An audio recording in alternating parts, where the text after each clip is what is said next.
خزرج کے قبیلے سے پہلے 6 آدمیوں کا حضور پر ایمان درج ذیل ہے۔ عثمان بن مظعون مکہ کے ایک مالدار اور نیک سیرت شخص تھے۔ وہ حضور کے چچازاد بھائی بھی تھے۔ عثمان بن مظعون حضور کے پہلے صحابی تھے جنہوں نے اسلام قبول کیا۔ زبیر بن عوام مکہ کے ایک طاقتور اور بہادر شخص تھے۔ وہ حضور کے چچا زاد بھائی بھی تھے۔ زبیر بن عوام حضور کے دوسرے صحابی تھے جنہوں نے اسلام قبول کیا۔ سعد بن ابی وقاص مکہ کے ایک نامور تیرانداز تھے۔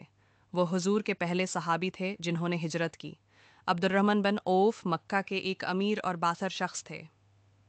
وہ حضور کے پہلے صحابی تھے جنہوں نے مدینہ میں ہجرت کی۔ سعد بن معاذ مدینہ کے ایک مشہور سردار تھے۔ وہ حضور کے پہلے صحابی تھے جنہوں نے اسلام قبول کیا۔ ان 6 صحابیوں کے علاوہ اور بھی کئی صحابی تھے جنہوں نے خزرج کے قبیلے سے پہلے اسلام قبول کیا تھا، لیکن ان 6 صحابیوں کو خاص طور پر ذکر کیا جاتا ہے کیونکہ وہ سب مکہ کے اہم اور باثر لوگ تھے۔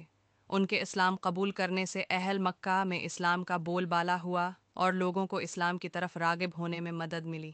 ان 6 صحابیوں نے حضور کی دعوت کو قبول کر کے ایک بڑا قدم اٹھایا۔ انہوں نے اپنے مال، خاندان اور آبائی وطن سب کچھ ترک کر دیا اور اسلام کی خاطر ہجرت کی۔ ان کی قربانیوں نے اسلام کی تاریخ میں ایک اہم کردار ادا کیا۔